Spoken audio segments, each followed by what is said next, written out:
Welcome back, students, to the next session on solutions. Now, last time we understood what are binary solutions. We learned that binary solutions are made up of two components, the solute and the solvent. Now, when a solute and a solvent are mixed together, the solute undergoes dissolution, resulting in the formation of a solution.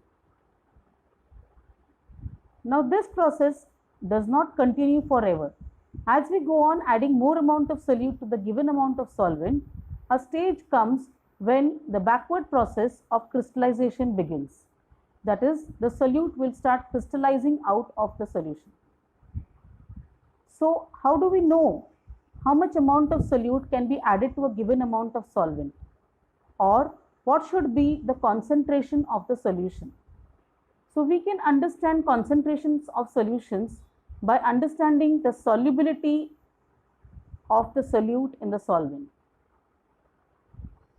The word solubility itself tells us that it is the ability of the solute to dissolve. So, solubility can be defined as the maximum amount of solute that can be dissolved in a given amount of solvent at any specified temperature.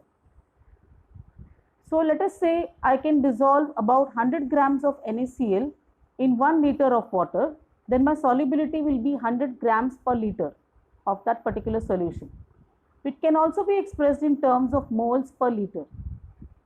Now, based on this solubility, we can classify the solutions into three types. The first one is a saturated solution.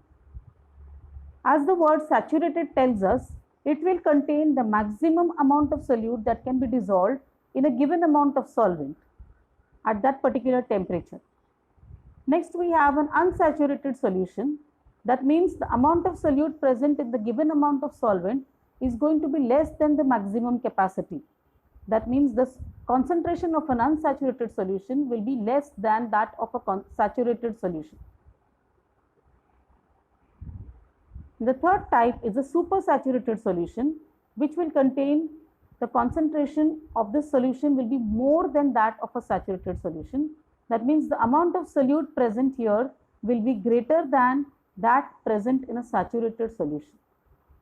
Now, let us understand each one in detail. Saturated solution. Let's assume that 100 grams of NaCl when dissolved in 100 ml of water gives rise to a saturated solution. That means for the given amount of solvent, that is 100 ml of water, the maximum quantity of sodium chloride that can be dissolved is 100 grams. So, at this particular stage, when I prepare a solution, the saturated solution will have an equilibrium established between the rate of dissolution and the rate of crystallization. On the other hand, when I consider an unsaturated solution, the amount of solute that it contains should be less than that in a saturated solution. So, here I have taken 50 grams of NaCl in the same 100 ml of water. This results in an unsaturated solution whose concentration is less than that of a saturated solution. Needless to say, the rate of dissolution is going to be faster here. Whereas in a supersaturated solution, the quantity of solute has to be more than that in the saturated solution. So, I have considered here 102 grams of NaCl in the same 100 ml of water. This will result in a supersaturated solution which is going to be highly unstable because the solvent cannot dissolve that excess amount of solute that I have added. And hence here the reverse process of crystallization will begin. So, the moment I add a tiny crystal of sodium chloride into such a supersaturated solution, the salt will start crystallizing out from this solution. That means in a supersaturated solution, the rate of crystallization is going to be higher. So, to summarize, a saturated solution is a solution that contains maximum amount of solute dissolved in the given amount of solvent at a particular temperature. Hence, here there is an equilibrium established between the rate of dissolution and the rate of crystallization. In an unsaturated solution, the amount of solute present is going to be less than that of a saturated solution, and hence the rate of dissolution is going to be higher. Whereas in a supersaturated solution, the amount of solute dissolved is more than that in the saturated solution, and as a result, the rate of crystallization is going to be higher in such a solution, and supersaturated solutions are generally very unstable.